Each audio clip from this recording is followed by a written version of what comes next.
was told to teach everyone the creative debate organ, the call and response kind of thing. So in order to not make it long.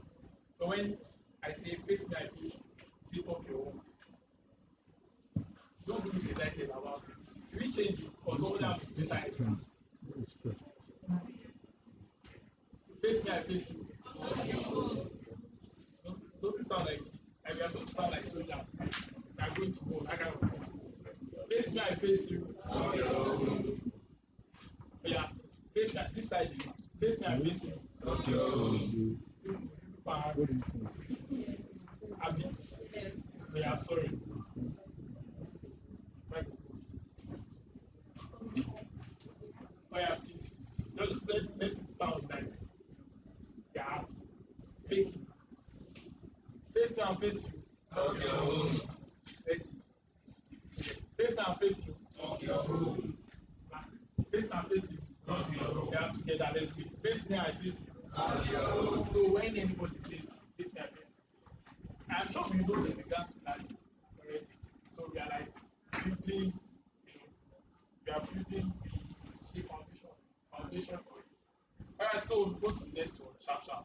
We are going to be having Peru, and the theme is populars of education.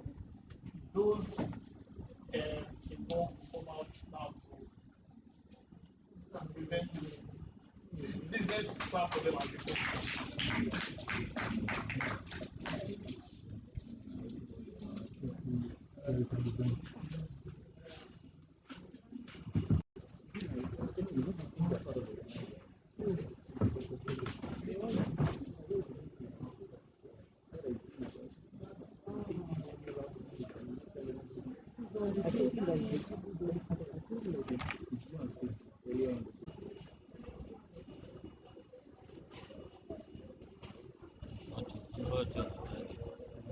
Sound system.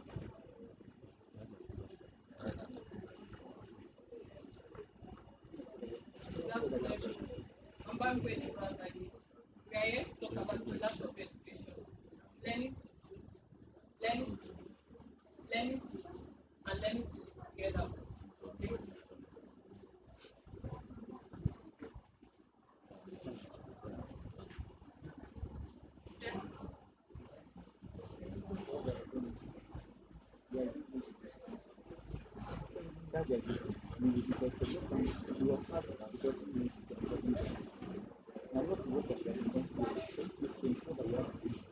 You know, the first require learning to be.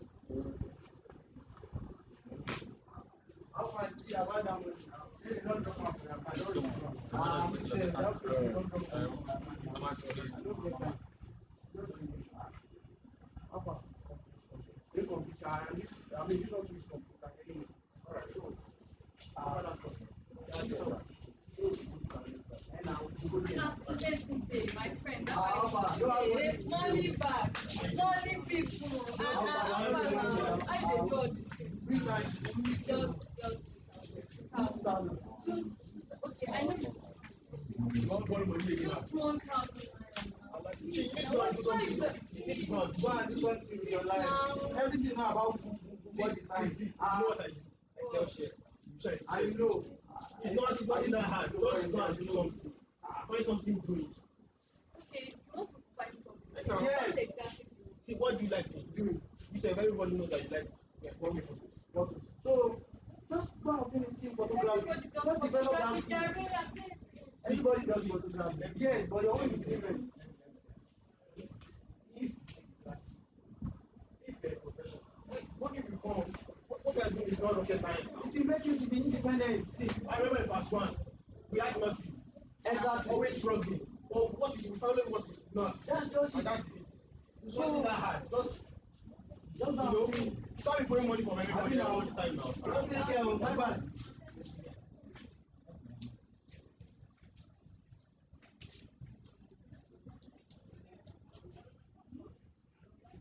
And then the next is learning to do.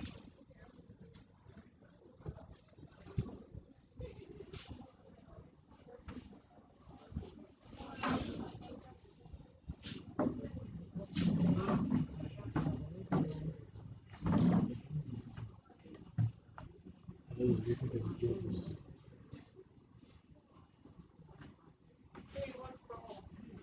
Ogami, Ogami, I sent you a text. Administer the writing test. Let me know when you want to start the test. Check the test and call me back. Check the test message and call me back.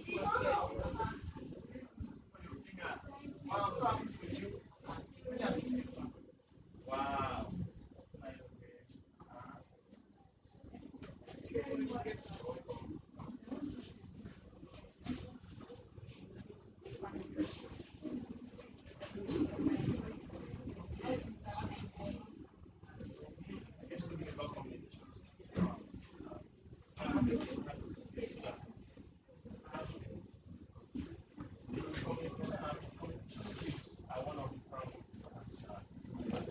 Which is the projector for now? Since they're not using it, affecting the. Yes. That's the respect. And again, you learn to respect them. No matter what, no matter but respect them. Respect them. And try to be yourself. Not try to be responsive. I want to ask questions, try to provide answers to their questions. Very correct. And when I'm sure like how to and I think that you'll be fine. You're very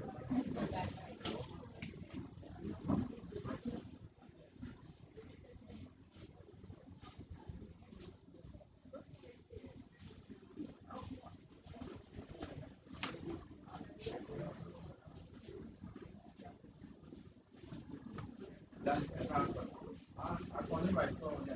How are you? Long time, sir. Thank God. That I know it's surprise for you. What's that? My fiancé. Oh, you're going to about. Yeah, what about you? Thank you, Mama. When you want to start the test, let me know. Make sure everybody has come. Just make sure. Size, not maybe not everybody, but like significant size. Make sure it's significant enough. Make sure as many people as possible that come before you start. So you can just give it a time. You know when people normally come.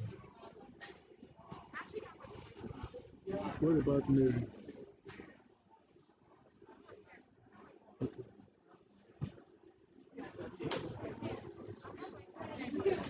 Okay. I'll be late. I'm in a meeting.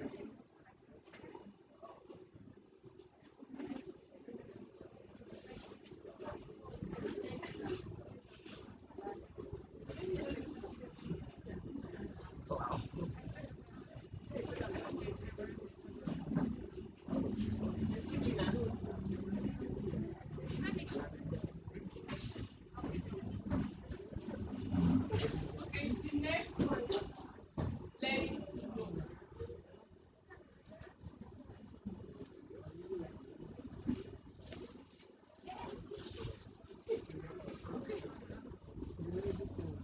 Yeah, it's good.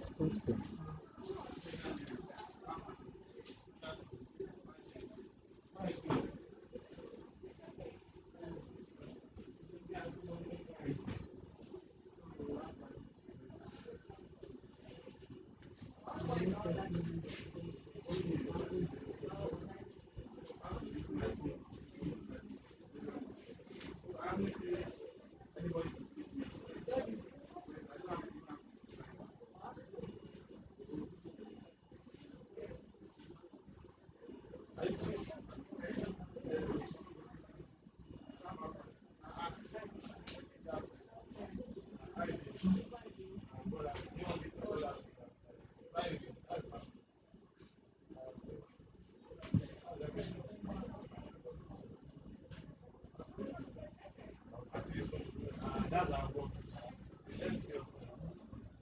Anything else? Anything is good. Just collect just number. No fees and no like that. You go pay money. Our phone is good. You don't have to use it. You got that. Want to let you go. all you need to just get an account, get an account. Please call the guy that is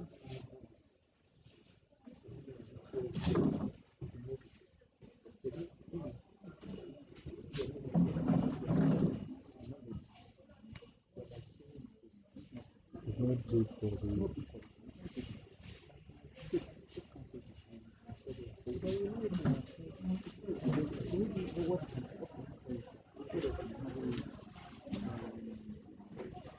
Alright, the next group is learning together.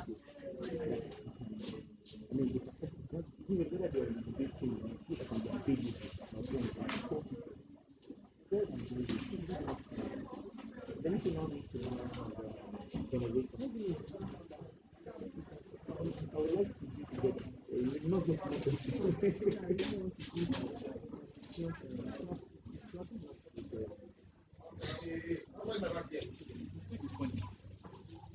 Why you put my bag here? I'm talking to you. Why are you disturbing me? Why you put my bag? Yeah, I put it there. What happened? When I arrange this house, I know where I should put my things. Don't touch my things. Because I use your bag, there is problem. I've told you, I'm where I told you, stop touching my things. Your bag, you want to take it out. I said no touch it, no matter at all. You don't have respect. Hey, You don't have respect at all. we are roommates, oh. You don't have respect at all. Wait. Because of bag. Because of bag. See, This boy is very how old are important. you? It's not about age, it's about What's the meaning of this? You guys Because are of bag. having an argument like that. You need to understand your side. So please. I went out for a long day now. It was like Because of your bag. You are living together as roommates. You need to make compromise. You need to live peacefully. You guys are coming from different backgrounds and you have different ways of living. So since you guys are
Hello, please, can you move the chair for me? So good evening, everyone. Yeah, welcome to this space of the competition. It's a very interesting one. We've been into groups, 6 different groups, and I learned that you have 4 people in each group, and you have 10 minutes to present. So I guess you work that amongst yourselves, how that will go. And at this level, 2 groups are going to be dropped. 2 groups. So you're not working as an individual now, you're supposed to work together as a team. So I do hope you do your homework very well. And you're able to help yourselves, area of business so that you can all, do very well today. So we're going to start right away. You have 10 minutes.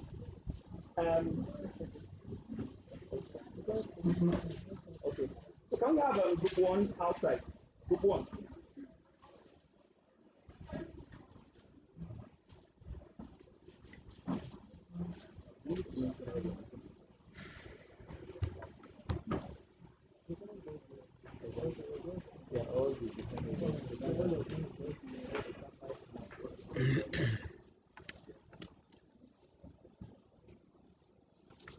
I think they need the projector.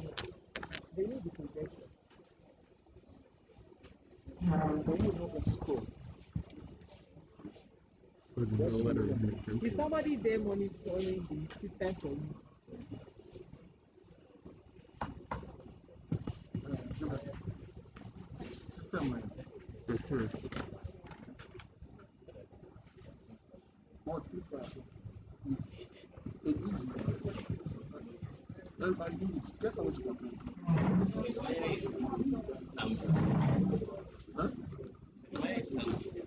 We need the people using it, and we need the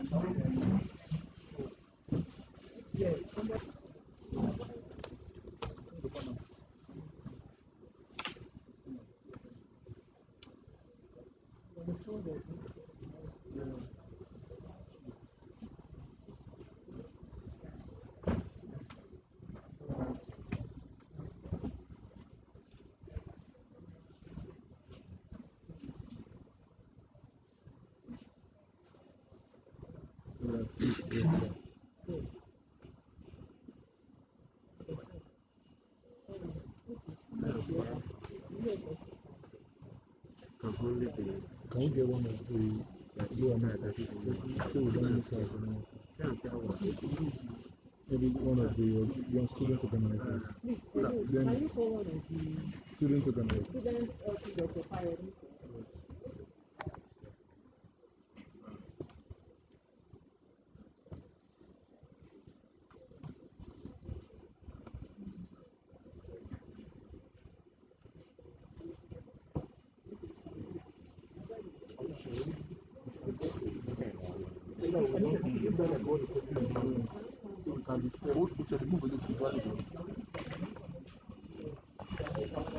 HDMI and the whole color shake.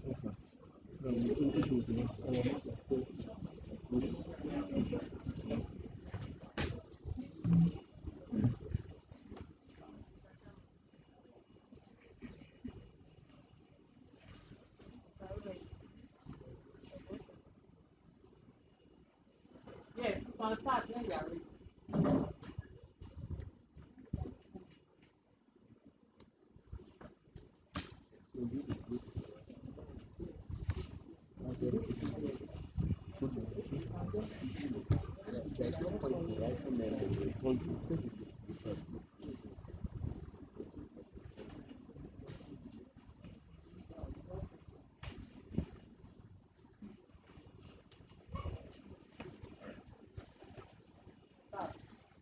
We didn't invited guests, panel of judges, the scientific communicators, ladies and gentlemen. I'm a good day to and I'm the first speaker of the board. I'll be speaking on the topic that says free and fair can only be achieved by the independent election in Nigeria. In 2020, the economy of Nigeria shrank by 1.8%, and this was corresponding to the value that was recorded in 1983.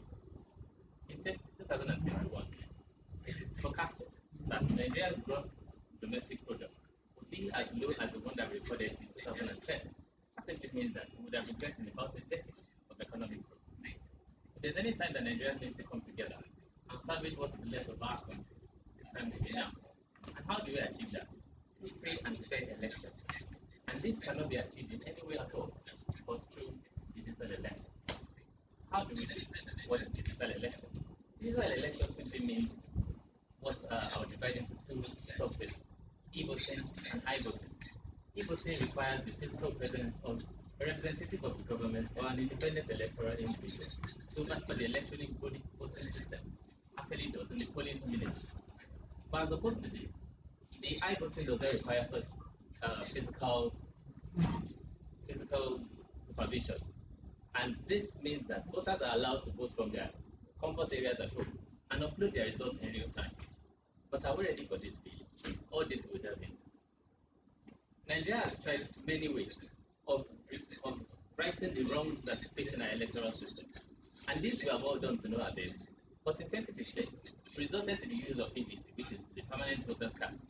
And it is no surprise that the best results that have been recorded since Nigeria returned to civilian rule in 1999 was recorded in 2015. As the world commonly refers to these as the freest and fairest election that Nigeria has ever had.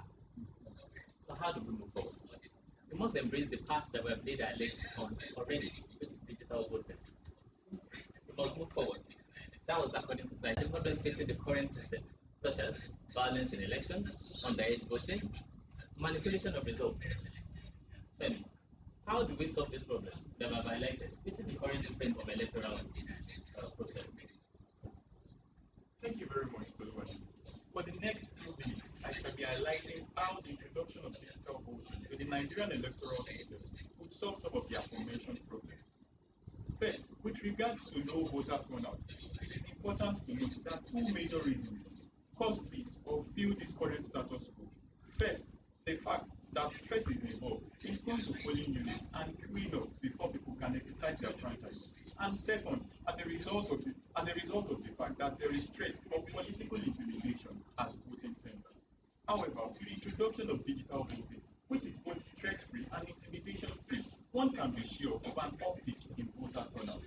Not to forget that the use of digital voting would also give Nigerians in diaspora a leeway to express their franchise, which the traditional system of voting denies them of exercising. And also, it is important to note that people who are in areas plagued by insecurity, who cannot come out to vote, would also be afforded the opportunity to vote under the digital voting system, as there will be no fear of attacks or reprisal. Moving forward, the use of digital voting will also ensure that security personnel are not stretched thin as occurs under the current system of voting. This is because there will be less need for polling centers, and as a result of that, security personnel on ground would easily adequately go around for the available polling centers. Moving forward, the current system of collation and transportation of the results is very much susceptible to manipulation and hijack en route. However, with the introduction of digital voting, problems like this can be easily solved. We can observe this from the trend that took place in the Edo State election in 2020, where election results were uploaded in real time. And also, it should be noted that this same step was repeated in the Ondo gubernatorial elections 2020, and in fact, it got better. This is to point our attention to the fact that with regards to digital voting, we need not take one giant leap at a time. However, we can approach the hurdles as a group, one after the other. Moving further, the use of digital voting would ensure that cost is saved. This is because of the fact that there will be less need for ballot boxes, ballot papers, and less need for spending on logistics, as digital voting would reduce the cost on this spending. Not to mention the fact that human and accidental errors at times could prove to be very, very costly and inimical to the Nigerian electoral system. However, with the introduction of the digital voting systems, problems like this would be easily solved. Moving lastly to the problem of general electoral malpractices, the introduction of digital voting will go a long way in solving electoral malpractices.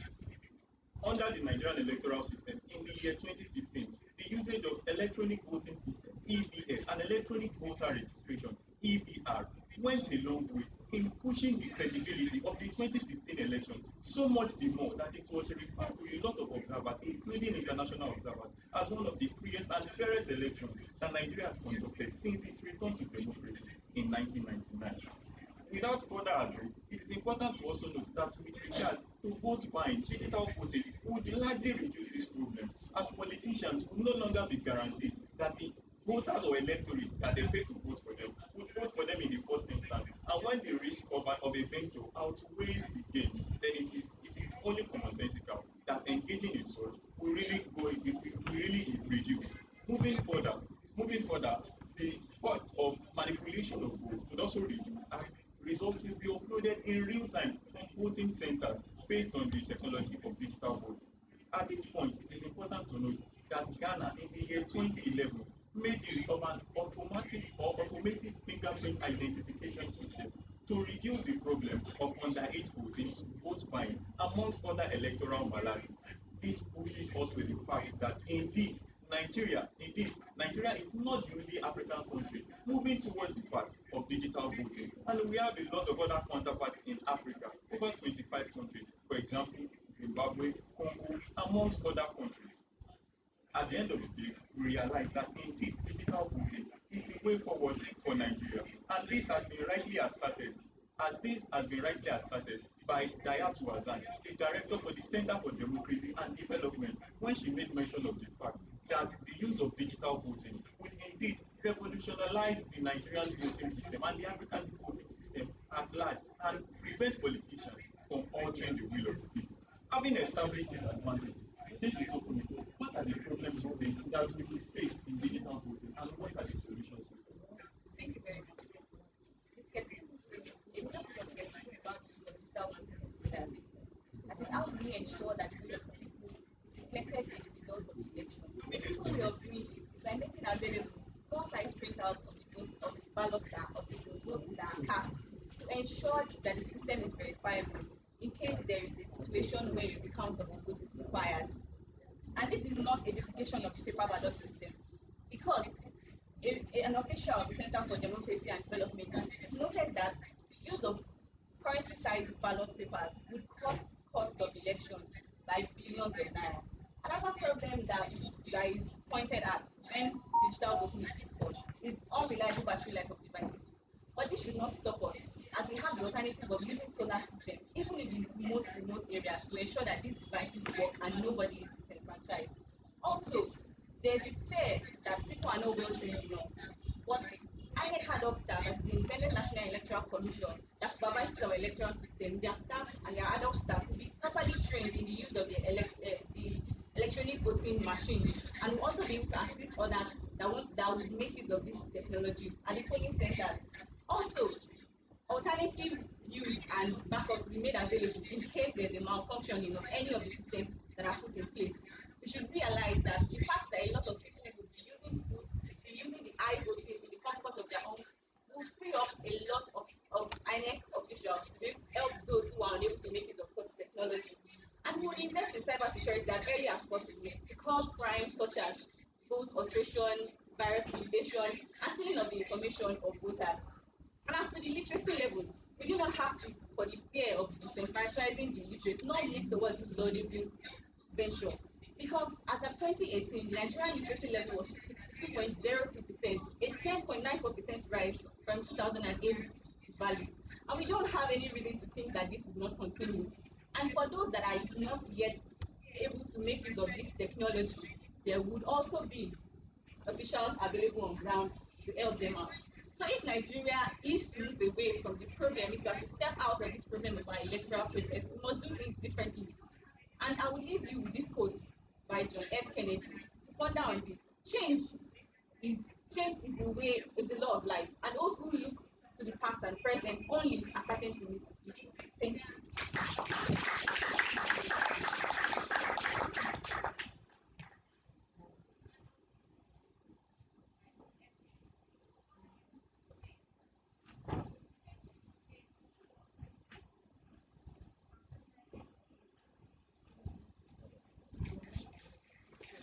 So thank you very much. You can have your seat. Yeah, group two.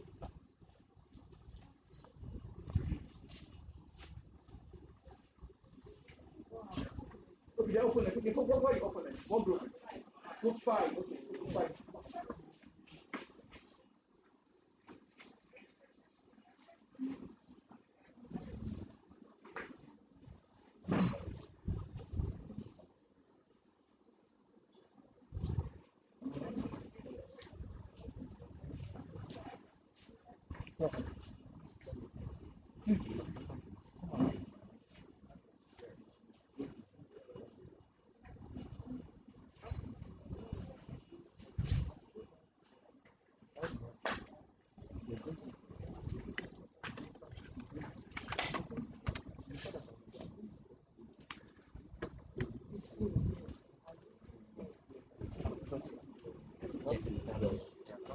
Send one.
digitalized or not. The slogan of democracy is of the people by the people and for the people. Free and fair elections is only a complete pathway to the implementation and accomplishment of this slogan. It is a system whereby the citizens who happen to be the major stakeholders of any democracy can actually exercise the sovereignty deposited in them by the system itself. No wonder Abraham Lincoln said, the ballot is stronger than the bullet. Good evening, the panel of judges, the accurate timekeeper, my friends in argument, and of course, my esteemed audience. My name is Felga Odebi. I'm representing Pride and speaking against the motion that states free and fair can only be achieved through digitalized elections in Nigeria. In the Nigerian state, the common language before any election is vote wisely or you suffer for the consequences in the next 4 years. However, after elections, we hear citizens say things like, I did vote rightly, my vote did not count. The elections were manipulated in favor of the candidates they wanted to win. Yes, we can but agree that our electoral process is actually bedeviled with a series of challenges. However, saying that digitalizing is the solution is like me having been diagnosed with malaria, run off to a pharmacist and buy drugs used to treat tuberculosis. Of course, you agree with me. Not only would it fail to solve the problem, it will only worsen it. According to a critical assessment on the issues of digital voting retrieved from the Canadian election in 2017, about 34 countries have actually tried to adopt the use of digital voting. Out of these countries, about 11 of them have abolished this digitalized voting as fast as they accomplished it, including Netherlands, where many reports say that it all started. This is because these countries actually saw the light as regards the non-feasibility of this system for their respective countries. We are Nigerians. We are to decide. Should we choose to ignore the visible anomalies which the offshoot of a development of digitalized voting can cause? Definitely not. To start with, a robust technology like digitalized voting has to be closely associated with good electricity supply. This is the system that is recommended for officials who barely have a grip on the use of their smartphones actually coordinate and run the activities required in this digital voting process. A voting process that requires the use of smartphones and computers. Of course, when we take a look at the dismal state of the requisite ICT facilities in this country called Nigeria, the lack of efficiency, the lack of the required logistics as well as expertise, then we can but agree that we are not yet ripe for a digitalized election. As easy as it is for us to pinpoint the issues with our manual voting, we should also think of issues like fake voting sites. What about software hacking? What about issues of eventual transmission of electronically altered results as a result of computer viruses? Ladies and gentlemen, you agree with me from the above and the others from my supporting speakers. A solution that is not wired to solve a problem effectively is no solution in itself. Thank you. As human beings, we are all entitled to our respective opinions, belief systems, and thought processes. Religious extremists, for example, believe that children should not be allowed to go to school and that women should not be allowed to participate functionally in society. That's what they think. I had a friend who believed that fried rice is a dish best served with side of soup. My opponents believe that Nigeria is ready for a digitalized voting system. Ladies and gentlemen, all of these options are absurd as well. The chairperson, distinguished panel of judges, ladies and gentlemen, my name is Emilina Omar, here to argue my that free and fair elections will not be aided by digitalized voting system in the Nigeria as we know it today. Of course, as debaters, our opponents have brought forth facts and arguments to enrich the debate and paint us as a liability. However, it is our job and our joy, like the walls of Jericho, to bring down their arguments to their entirety. Let us begin. In April 2019, we realized that a certain report was published by US intelligence agencies that stated of a project called Project Latka. Project Latka intimated of the Russian government's attempt to influence and intervene in the US 2020 US presidential election to rig it in the favor of President Donald Trump. They did this by hacking into the United States governmental services. Ladies and gentlemen, this is a bit of information that my opponents will likely gloss over or have notably mentioned in their debate as well. They've told you that digitalized systems are rigged, but we know that this is simply not true. They've told you that it is easy and and more accessible. But ladies and gentlemen, we cannot sacrifice our democracy for mere convenience. Several countries of influence, including Italy, England, and France, have banned or scrapped electronic voting systems because of concerns of data privacy. And yet, my opponents believe that it's a good idea to leave the doors open to a country with low technological output as well as vast amount of influence to the African sphere. Ladies and gentlemen, this is not a good idea. It's frustratingly bad. Secondly, my opponents have told you about access and how decentralized voting systems promote enfranchisement and will allow people to participate for voter participation. Ladies and gentlemen, this is almost nothing short of a blatant lie. According to statistics published by the Track and Eyes and the United Nations in 2020, as recent as that, we realized that only 44.7% of the adult of the Nigerian adult voting population is digitally literate, which means that only 56%, about 56% of the Nigerian adult population is digitally illiterate, meaning that every single one of us in this room that can efficiently use a smartphone is in the far majority. And we're supposed to employ this system in a democratic majority. Ladies and gentlemen, we believe and as said here and now that an adoption of digital voting system here is in fact shutting our people out to let the system. Now, of course, we are not ignorant of the enemy's devices. Our opponents have probably tried to rebut our points, but we have taken it one step further by rebutting their rebuttals. At best, they will come to you and say, oh, let's look at it like a choice. Digital voting systems may have its flaws, yes, but surely it's better than what we have in place right now. Ladies and gentlemen, we agree. What we have in place now is not the best, but we also see Nigerians should not settle. Why pick between the devil and the deep blue sea when with the help of Jesus you can walk on water? Ladies and gentlemen, we propose our 5-point plan, JESUS. J standing for just and equitable policies for electoral regulation, E standing for economic support to budding technological companies and startups in the country, S for simple and widespread methods of mass education, U for uncommon but effective methods of data privacy, and S for swift and sustainable agency to enforce these new policies for the electoral process. My teammates come and expand on this. Ladies and gentlemen, finally, the time is almost 5 p.m. But as my people say, when people accept their reality and tell themselves the truth, only then can they begin to chart a new beginning. Only then this is their moment. Ladies and gentlemen, good morning. Thank you, Mr. Ross. The Yorubas will say, Amu, Eruewo, Ani Okelewu, Elwosai. Once the foundation is destroyed, what will the righteous do? Without much activities, I'm here to explicate on the model of Jesus. But before, I would like to reiterate, this is not in any way connected to emotional sentiment or any form of religious bias. Now, I present unto you letter J, just and equitable policies for electoral regulation. Taking US as a case study, the Federal Elections Commission actually is in charge of ensuring financial fair play in the course of electoral public campaign. Nigeria, on the other hand, with the man in bodillion with the billions, it can monetize the election to your own favor. So, I am proposing that the first solution, if we are to have a free and fair election in our country, is to ensure that there is a body ensuring financial fair play in course of electoral campaign. Representative, that are economic support to budding technological companies and startups in the country. In Nigeria, many technological companies have gone into exile because of the heavy taxes and imposition of fines on them.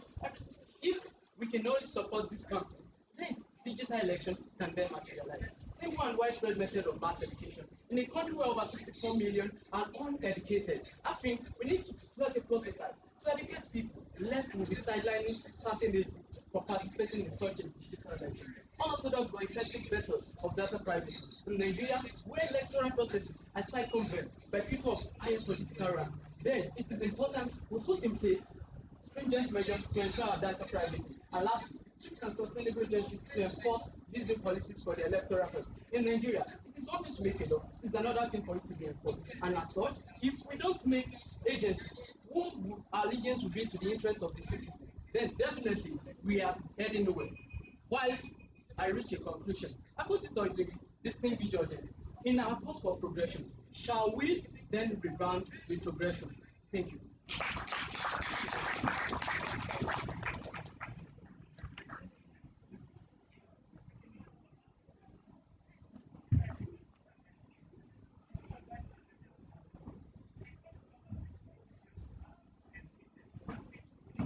Group 2, please. Group 2. So Oh, next. next group. Group 2, yeah, group 2, come on. We are going again. No, then the next group, the next pair, please. Group 4. The next pair. Let's just see the pair. Is it group 2 again? So 3 come out then. Yeah, 3 come out.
Are you ready? Okay, so go on. You not agree with me that this would not even be a topic for debate. Artificial intelligence was all This start. This is the first group will not start. You don't agree with me that this would not even be a topic for debate. Artificial intelligence was all innocent and there was nothing fishy about it.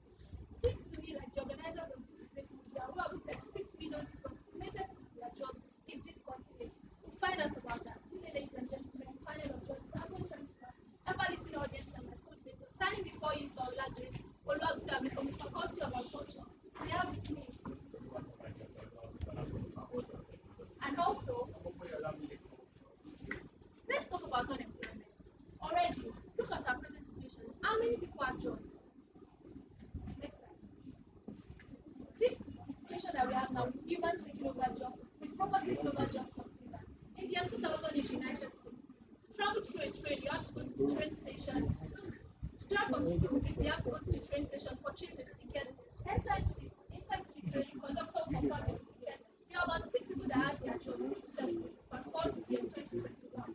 Now, we have only an artificial intelligence controlling the whole event of the way people travel back.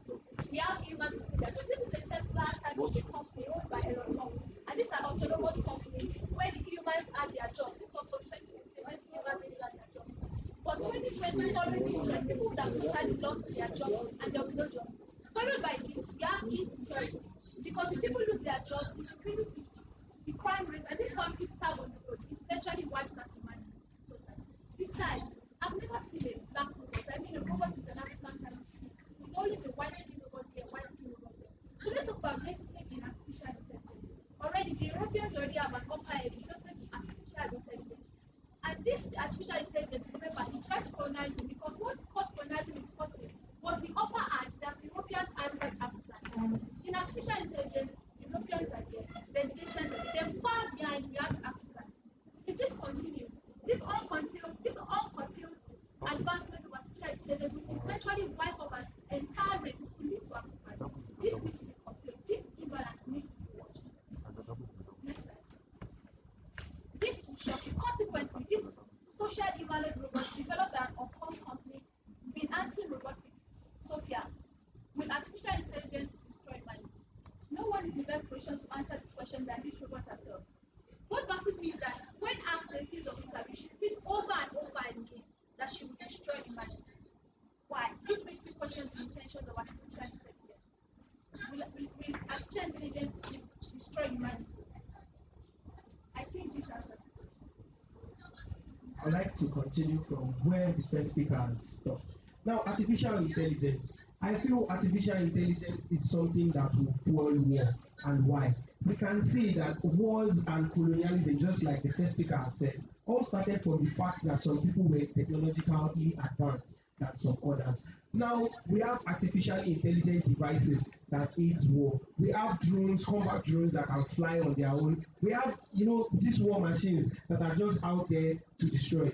Now imagine a country or a continent like Europe, countries like the US and China that are technologically advanced going at war against African countries. How can this be solved? And also, I would like to talk about the fact that these artificially intelligent devices are subject to breakdown. They are subject to programmers. Now, if someone programs something, we would all agree with me that that same person can rewrite the program, meaning the humans are still behind the artificial intelligence. Now imagine me, someone like Elon Musk, I'm rich, I'm the owner of Tesla, and then I want to fight against something, and I can decide to program an artificially intelligent device that can go against whatever that we ask to do. Now imagine in the case of war, we are going to war and I have a series of hackers that are better than yours. If you come to me, I only have to get access to your database and what you are open to attack, and that's the end. Meaning these artificially intelligent devices are not 100% trustworthy.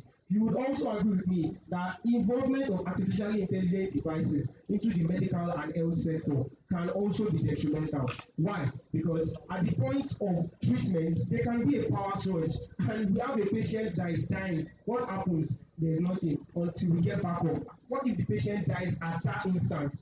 What if there are viruses? What if there is a system override? These questions need to be answered. These questions implies that there can be destruction. And also, we have something called spoofing, meaning this robot has been trained to, let's say it's a combat robot, it has been trained to kill on sight. If it was trained with a tree, it will continue with that. And sometimes in case of combat, it can misidentify something for another. There was something else, a kind of research held, and a robot was asked, an artificial intelligent car was asked to run by this time limit. And when the limit set was 85, but someone was able to just with a sellotape change the signpost to 85. And because it has been programmed like that, it is not a human, it cannot see, it is only programmed to do what you tell it to do. It ran past at that speed limit. Meaning these things can also be manipulated as humans, making it not efficient. So why would we want to hand over the whole world to artificially intelligent devices that can work on their own? With this, I would like to hand over to the next speaker to convince you the more. Thank you very much, Emmanuel. Ladies and gentlemen, I am Oluwatola Joshua Oluwabukola once again. Picking up from where you dropped the painting, you mentioned the fact that artificial intelligence can be manipulated in cases of conflict, which will lead to destruction of humanity. That's not the only case. Okay. Recently, last month, August 2021, the entire universe was shocked that the Taliban had taken over control of governance in Afghanistan. Even the United States, the world's most powerful country, could not do anything to stop them. Until date, they are still presiding over governance in Afghanistan. Okay, the Taliban currently only have access to guns, to explosives, and maybe to a few other advanced hardware. Ladies and gentlemen, I ask you this question. What if the Taliban is able to build a machine that looks like this robot you are seeing here? In other words, we are not only fighting terrorism with respect to humans versus humans, we are also fighting terrorism. We are fighting terrorism, combating terrorism in machines. This is a war that will never end. It is a war that will never end, which will lead to apocalypse. In other words, destruction of the human race. That is not all. Ladies and gentlemen, I am sure when our opposing team come here, they will tell you that artificial intelligence is already being deployed in the world.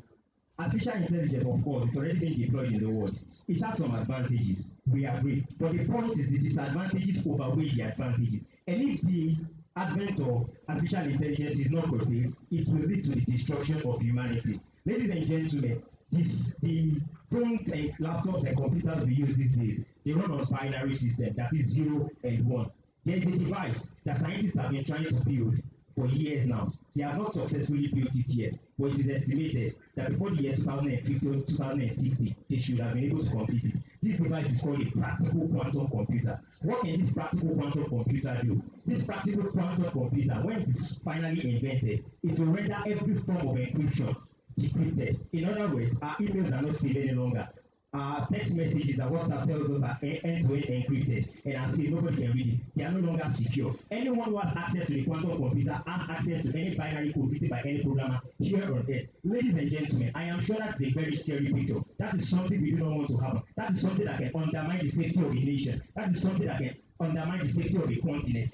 And if the advancement of artificial intelligence is not contained, it can lead to the destruction of humanity. And that's why. Not only that, please show me the last slide. The family is the basis of life. If the family is destroyed, then human race as well is as destroyed. Ladies and gentlemen, this is a young child, probably less than the age of 7. At this young age, she's been introduced to a robot, an artificially intelligent device. Now, this might not look scary, but we all know that according to psychology, children learn most by imitation. Now, a child that grows up around a robot as a pet, grows up around an artificially intelligent cooker in the mother's kitchen, grows up around an artificially intelligent television that just comes up when you need it to. Ladies and gentlemen, this child will tend to imitate these devices. These devices are emotionless. These devices are programmed to run according to the programmer's demand. In other words, we'll be producing generations of children that are emotionless, generations of children who are not responsive to emotions, to feelings, and this will undermine us. Ladies and gentlemen, due to time constraints, I will not be able to expatiate further on my point. But to close it up, I'll leave you with this. On August 20, 2020, the entire world was shocked when Google Incorporation websites, all of them, came down. Now, Google Incorporation is the third largest technological company in the world. Their database was not acting to, because I'm sure my opponents can come here and tell you, oh, they might have better programmers whose programs cannot be hacked. But their database crashed on its own. Ladies and gentlemen, what if this happens on a global scale? I leave it to point on this bench.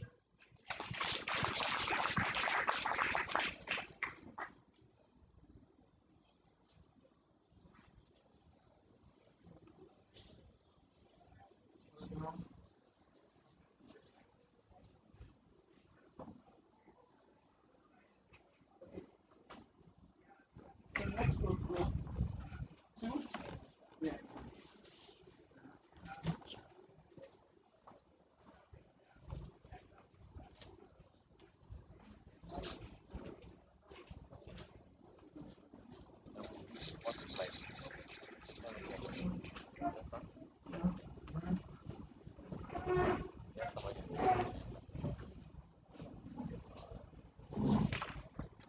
You can start once you're ready.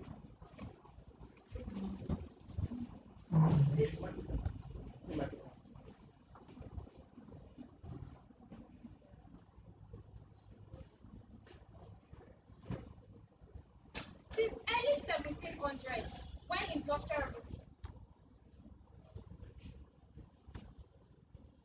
revolution.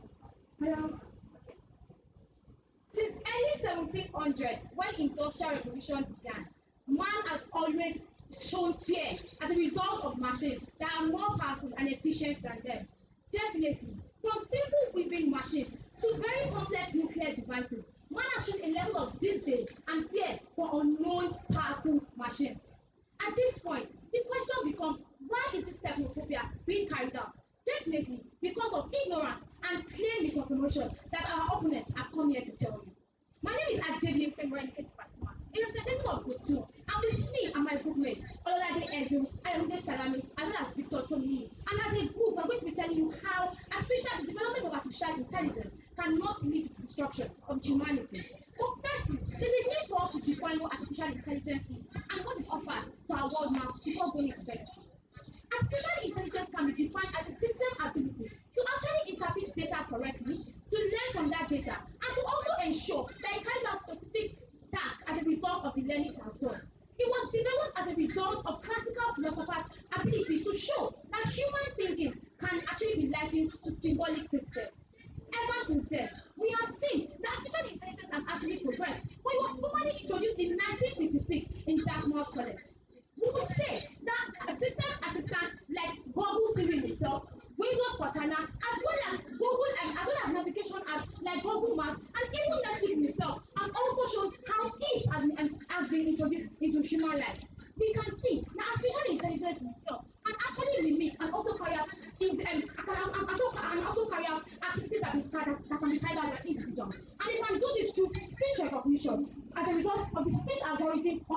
has been set by individuals themselves. Understand that in a world where you state that this is going to lead to destruction, it means that these individuals, our opponents, are not carrying out any sort of research for them to see that the benefits actually are in their hands, and that's what Ayomide Salami is going to be taking you through in the next few minutes. Good day. So now I'm going to be speaking about the benefits of artificial intelligence. First of all, I'm pretty sure every one of us here has a smartphone because it has become one of the necessities of daily life. And this, using a smartphone, is actually a very good example of the usage of artificial intelligence. We can see from navigation, days back, if we wanted to go to faraway places that we did not recognize, we need to locate maps, physical maps, or ask people around. But now we can just use our smartphone, log in, and actually use Google Map to get where we are going to. Also, speech recognition, Apple Siri, Windows OK Google, Windows Cortana, OK Google, these are actually apps that actually recognize speech and can convert them to text, making things easier for us in real life. Facial detection and recognition. A lot of times we have smartphones that use facial detection to recognize our face and unlock. We also have other things like fingerprinting that also help in criminology and all. We also have search engines, Google, Bing. I'm pretty sure our opponents also make use of artificial intelligence in the form of Google or other search engines to actually make their points to come and bash the same artificial intelligence. Now, we can also see benefits of artificial intelligence in the health sector. We've seen breakthroughs in carrying out complex surgeries, disease mapping, and early cancer detection. We also see breakthroughs in genetic sequencing and modification, which actually enables us to make good decisions. For instance, in marriage, that is why we know that maybe if an AS person marries an AS person, they might give birth to a child that is SS. That was made possible due to simulations that was brought about using artificial intelligence. Now, simulation of future pandemics. We all know how bad the COVID-19 pandemic hit us. And now with advances in artificial intelligence, we're able to simulate and see, okay, if this happens, if another pandemic happens, how can we curtail these things? All these are made possible with the use of artificial intelligence. Also, support systems. Now we have popular watches, smart watches that actually measure our blood pressure, measure heart rate, measure the number of calories we're eating that can help us live better lives. These are all made possible due to advances in artificial intelligence. Next slide, please. Now, in the industry, artificial intelligence plays a very, very major role in automation, repetition, and 24/7 availability. In construction industries, where humans actually have to rest and get tired and get bored of activities, automation, artificial intelligence helps us actually be more efficient and do things better and be time effective, of course. Chat tools, inter-team chat tools, and conversational bots. We have Google Meet, we have Google Team that actually help us communicate with people even through distance. And all these are made possible with artificial intelligence. We also have conversational bots that telecommunications use. When you want to call into a call center, you speak to a chatbot, you tell the person gives you an option. The person there is actually an artificial intelligence. Without that person, it makes things difficult for you, it makes things stressful for you. We have digital assistants, decision making. Now, artificial intelligence enables us to analyze data and see, okay, based on logic, this is the best thing to do for this business, regardless of emotion. Also, reduction of error. There is always human error regardless of what we do. Even in the lab, they always tell you there is error. There are different errors. Human error is unavoidable. But with the use of artificial intelligence, we can simulate these things to reduce the error to basically a minimum. Now, in the banking system, we all know that banks analyze large amounts of data, which is almost practically impossible for humans to analyze themselves in the short period of time they have. But now, with artificial intelligence, we can analyze these things in real time. We can do them short using programs like Python, programs like Java, like R, to actually analyze these things. Also, we have online banking. We have bank apps on our phone. Those are made possible due to artificial intelligence. Now, when we want to transfer, we can pick our smartphone up and transfer money from it. We don't have to go queue up at banks. Also, online banks and financial institutions, we have online banks, we have Kuda, we have Abed, we have Cash App. These are actually apps that make use of artificial intelligence to make the financial situation of people easier. Next one, decision making in loans and credit. Now, we also have apps like Branch, like actually offer loans to people based on their credits. Now, the artificial intelligence measures these credits based on the amount of loans they have, the money in their bank account, all this is BVN, and all of this cannot be done By human knowledge alone, all of this can be possible, finally, using artificial intelligence. Now, insecurity, we all can go to sleep easier because of artificial intelligence. How, you ask me? There's a man, Alexa, it is an robot that actually takes care of the house. We also have satellite imagery. Our opponent made mention of the war in Afghanistan. Now, a lot more lives would have been lost, if not for some drones that actually went there. In military war, we cannot always make human beings go there because now artificial intelligence can control drones and unmanned aircraft that actually help us minimize the loss of human lives. Artificial intelligence is useful in weather, intelligence explorations, for instance, archaeology and mining of oil. We also have agriculture, genetically modified food and every other thing. Now, with this point, I see no reason why anybody will assume that artificial intelligence will destroy humanity, looking at the amount of good that actually comes to humanity. Now, I'm going to pass to my co-convert to actually continue this argument. Thank you very much. One of the concerns that the opponents have faced is how the development of artificial intelligence is going to lead to the destruction of individuals. However, that is impossible because those who actually develop artificial intelligence itself are human beings. At that point, what we can have in itself is humanity itself destroying humanity. However, we say that you not cut off the head when there's headache. The best thing to do is ensure that there are government regulations in place to ensure that tech itself does not go wrong. Secondly, they spoke about employment opportunities. How there's going to be loss of employment opportunities. Let us say that human beings are forward-thinking individuals, and there are always going to be endless needs. As a result of that, there are still going to be services in place for these individuals to actually get employment for. But secondly, is how PricewaterhouseCoopers, an accountancy firm, stated that there's going to be displacement of 7 million jobs as a result of artificial intelligence. But they also stated that there's going to be more employment opportunities going up to 7.2 million, and that is a net gain of 200,000 jobs. Ladies and gentlemen, you realize that the harm is short-term, but the benefit is long-term. In conclusion, the hallmark of human existence has always been the ability to innovate and develop things that are likely to carry out ease of doing things like artificial intelligence itself. A world where we say that the development of artificial intelligence is going to lead to destruction of human beings is a world where we say that no innovation and no development. And at that point, the question becomes, when does humanity will become destroyed?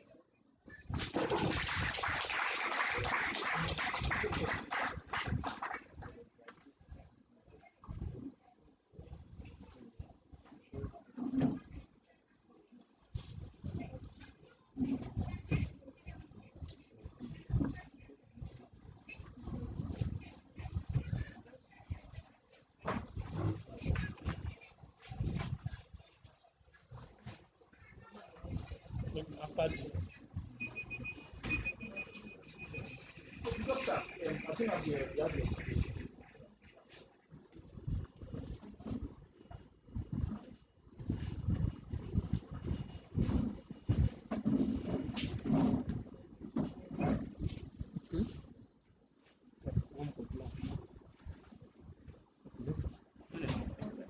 No, it's okay. I'm gonna have a person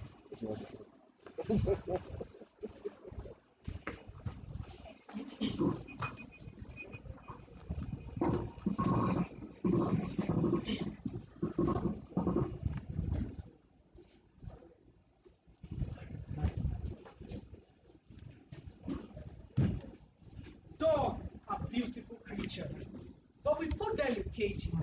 Why? Because we realize that while dogs may need protection in the night, barking and running away strangers who will harm us.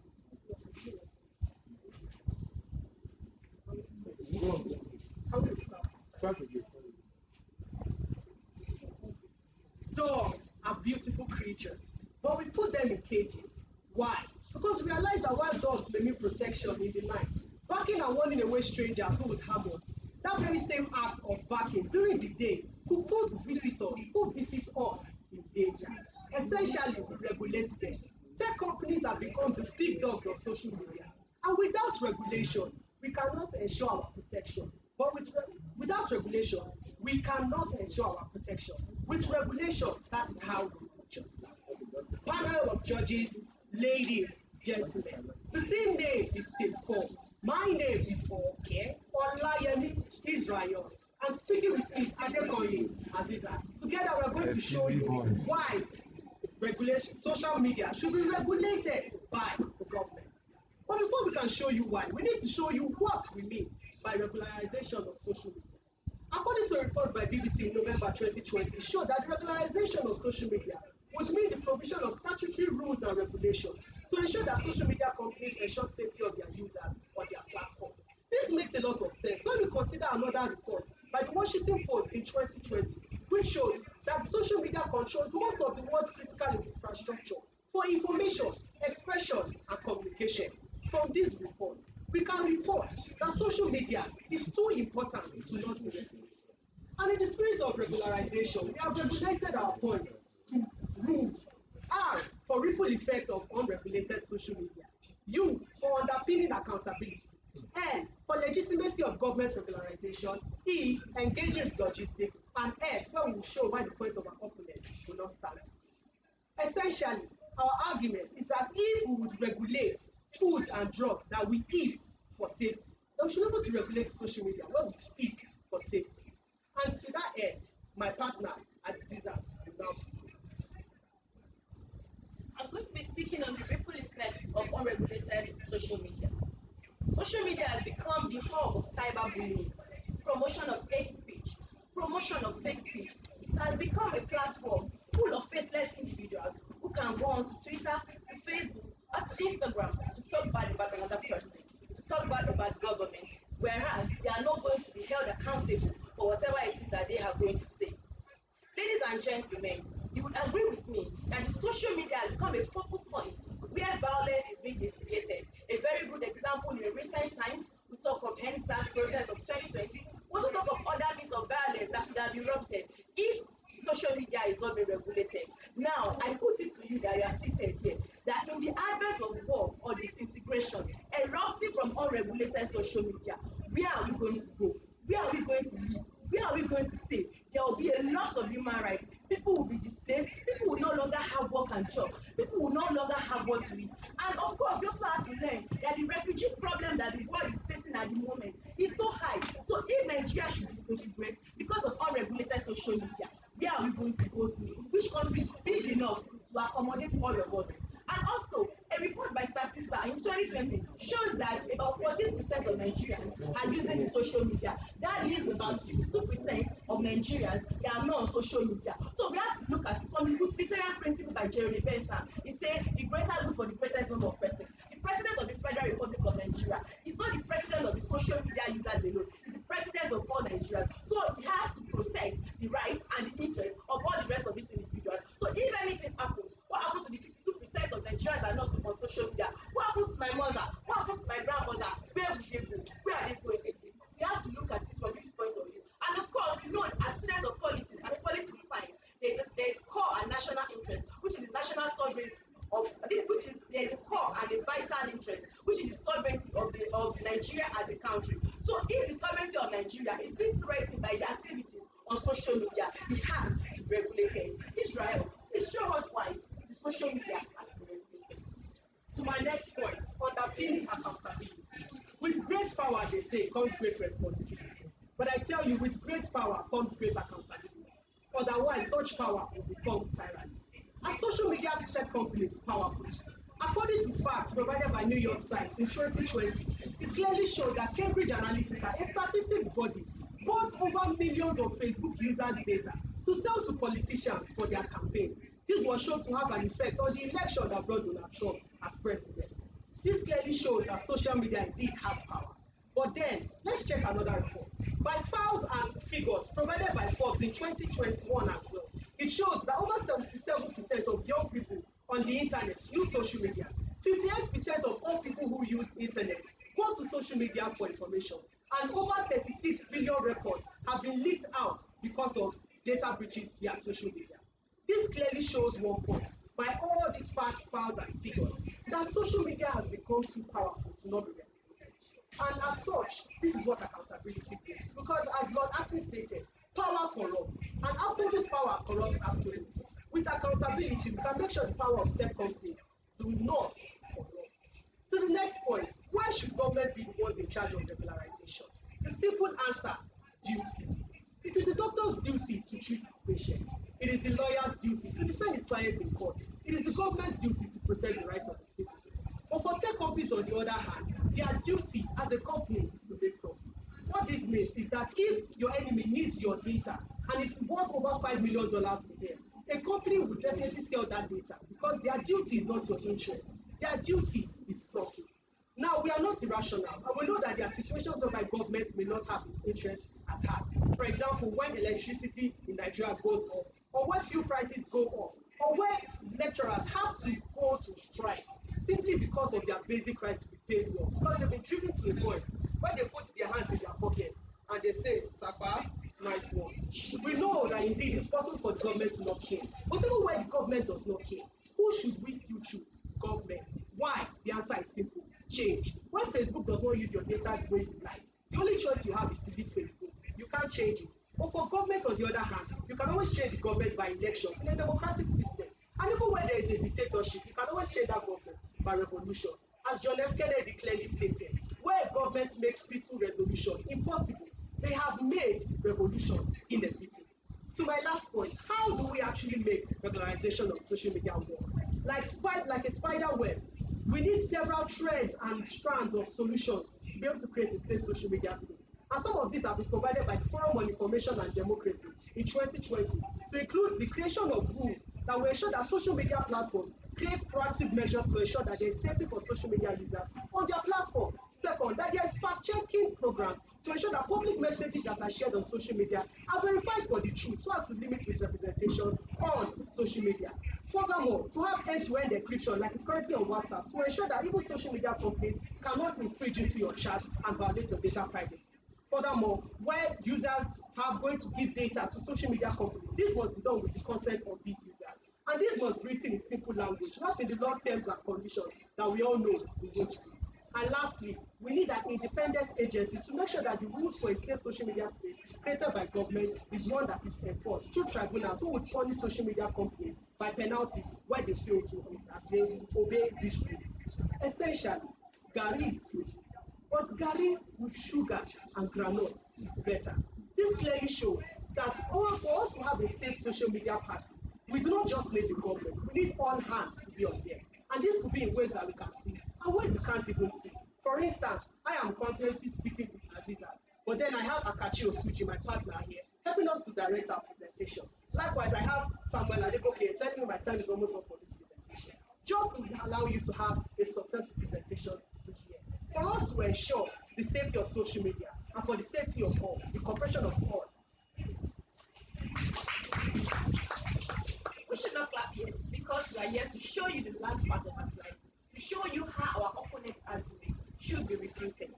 Ladies and gentlemen, we have also stated it earlier that traditional media, they are being regulated. It is being regulated by the NBC. So why should the social media not be regulated? We know our opponents, they also want to come here to talk of the Universal Declaration of Human Rights, talk about the Constitution of the Federal Republic of Nigeria that states fundamental human rights. I'm going to be quoting the same part of the Constitution that shows law, chapter 4, section 45. Nothing in sections 37, 38, 39, 40, and 41 of this Constitution shall invalidate any law that is reasonably justifiable in a democratic society in the interest of defense, public safety, public order, public morality, or public health, or for the purpose of protecting the rights and freedom of other persons. Ladies and gentlemen, this says God, social media must be regulated. Thank you.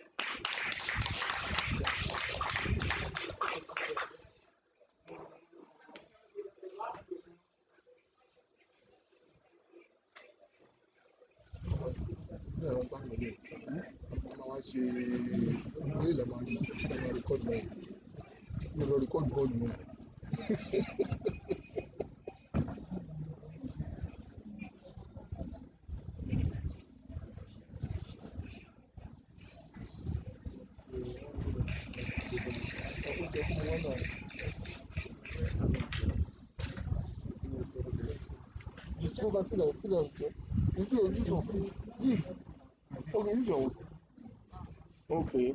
But the cow is there already. Does he have his name?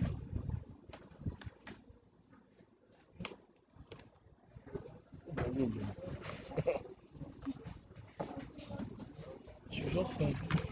She just sent.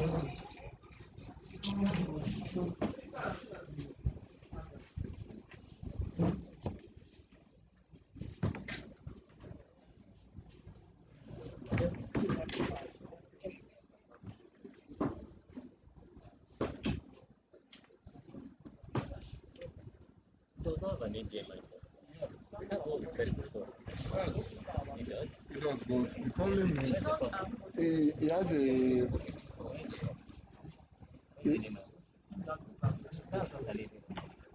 he has one at the back.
If freedom of speech is taken away, dumb and silent will be led like sheep ready to be slaughtered.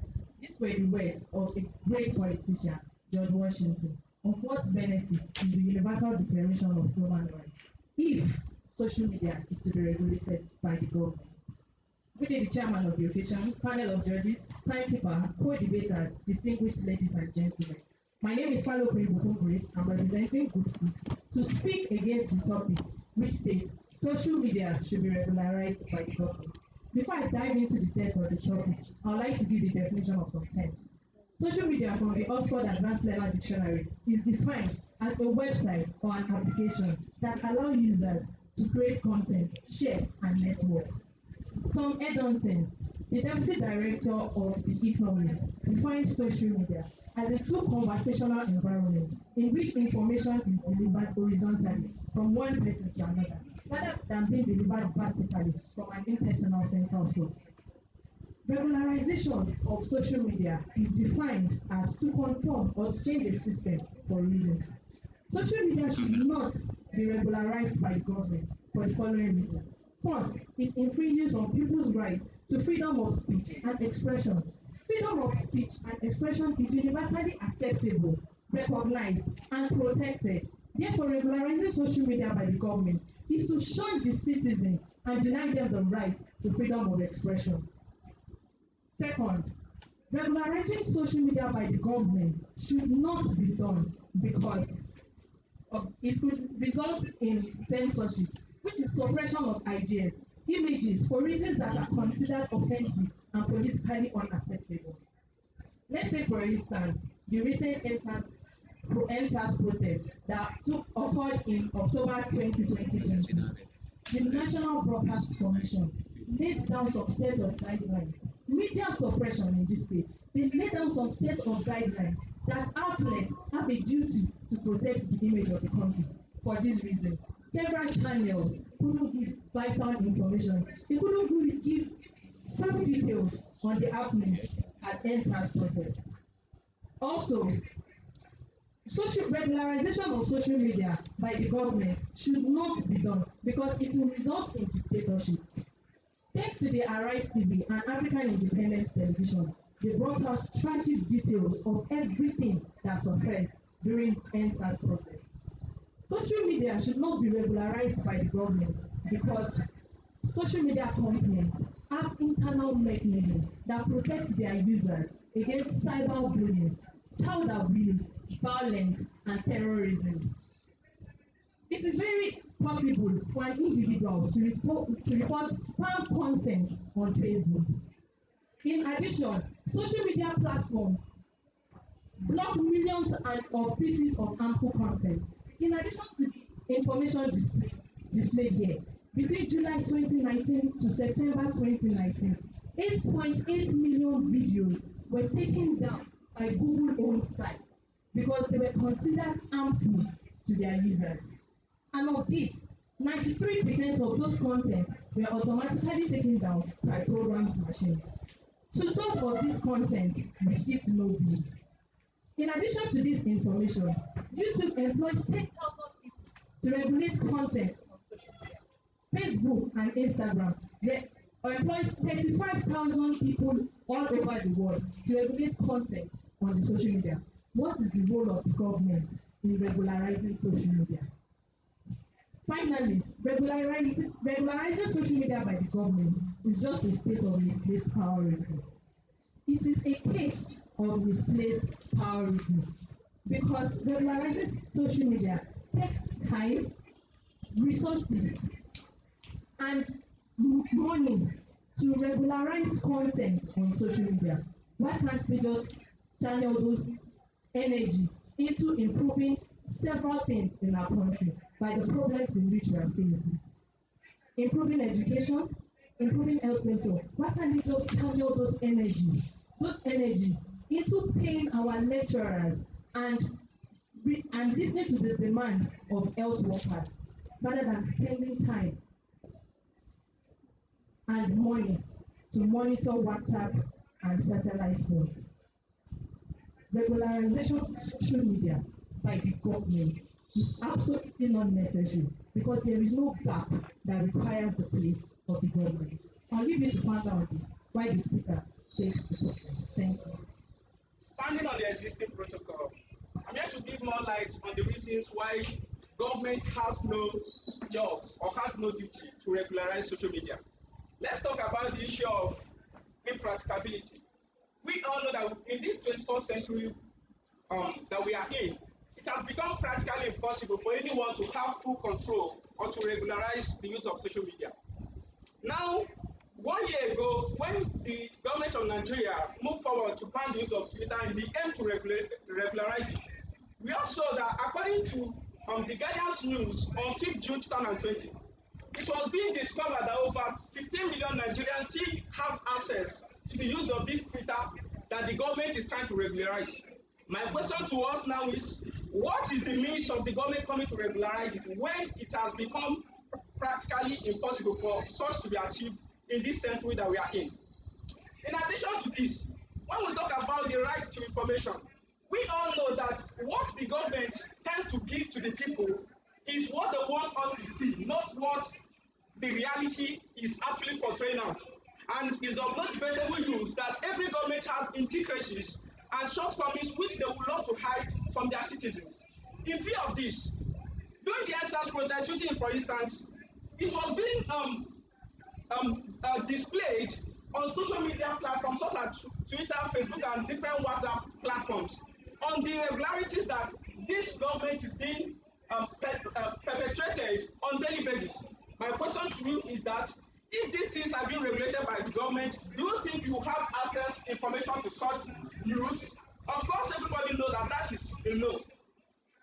Supporting this, we can also see that in the regulation of social media by the government, this is not just something that is very, very possible because it leads to many processes and it entails you following some set down principles and rules where in a case of fire accidents that you try to put up news on social media for people to have instant help. Will you tell me that government agencies will have to be signing in before a house will get burnt? Now everybody knows that the answer is no. I will leave you to ponder on these project questions. Will you prefer to live in a country where government is investing 4 billion naira to monitor the use of WhatsApp, or you prefer to stay in a country where such money is being diverted to the betterment and improvement of the lifestyle of the citizens? Will you prefer to live in a country where government is spending billions of dollars on the aim to regularize social media, whereby the youth are languishing in despair because there's no means of survival for them? Will you prefer to live in a country where the government is spending billions of dollars to control the use of social media, when everybody is crying because the security is so alarming in the country? Of course, I'm going to introduce my speaker here, Chris Dolani, to come and conclude on this note. Now we have come to the close from where we started. My name is Toluwani and I'm representing this. I don't think that regulation of social media is essential because we as people of faith, as leaders, as people who use social media actively, owe a responsibility to our society and everyone else to make sure that this platform do not become an instrument of conflict and war. Now, these were the words of the great Vice President of Nigeria, Professor Yemi Osinbajo. Even our Vice President is not in support of the social media regulation. Now, the question that remains unanswered is if the imposing of the social media regulation is for the use of the society, is for the benefit of the society and its people, or to protect the status quo and address the misconduct of political establishments and associated elites. Let's even be factual. Can Nigeria afford the cost that comes with regulating social media? How can we even trust the people that have failed to provide us with good health care, that have failed to give jobs to youth? How can we trust them with the only platform that allows us to air our views? Now, other countries are investing their time, money, and energy in other things, and what we are talking about is social media regulation. Doesn't that portray us as a backward thinking nation instead of a forward thinking nation? Why don't we channel this energy to other important things that will move our nation forward? I hope we've been able to convince you that social media regulation would only do us more harm than good in this nation. Thank you.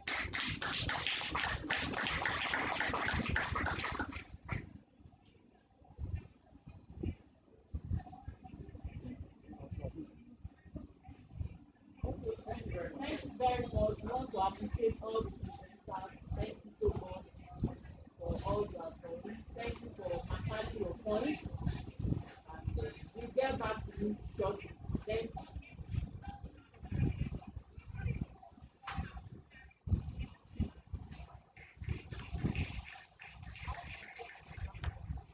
What about this? I don't know. Not because I don't have to. Clearly, what we know is that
again. Everybody, can we amplify?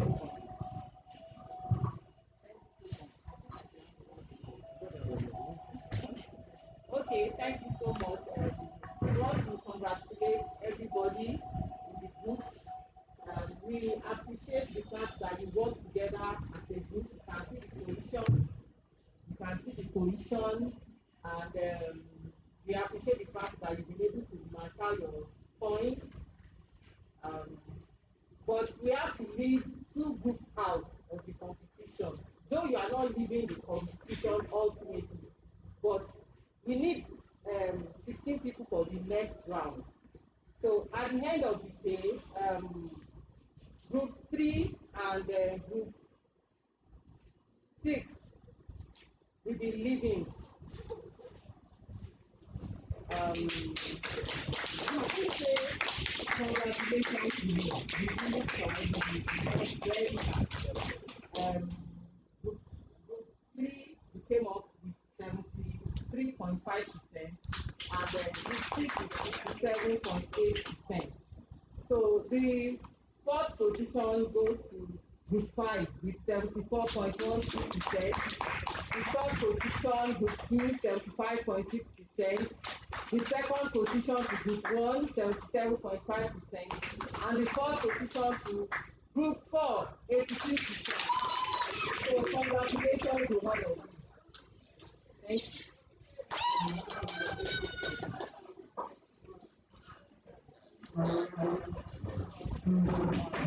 Sorry,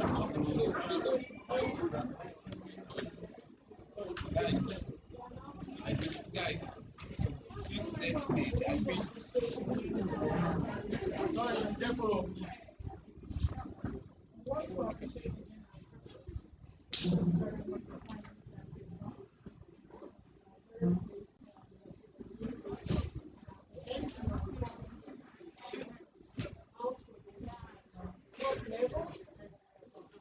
So we are moving to the seminar to the fourth level and the fifth. We are hoping that things will get better. Please, we are requesting everyone to move now to the motion ground. We must have the pictures today that will be going online on the web page. It's a request by the chairman, not by me. Thank you very much, everyone. I want to appreciate our president. The ICT for live streaming the program. We appreciate you very much. I want to thank all the volunteers. Thank you very much for coming. We appreciate you. And for our participants, you are awesome. Awesome. Thank you very much for coming. Please, you will not move to the motion ground now. We are taking our pictures there for the university website. Thank you. All of you. Our photographer, please take it.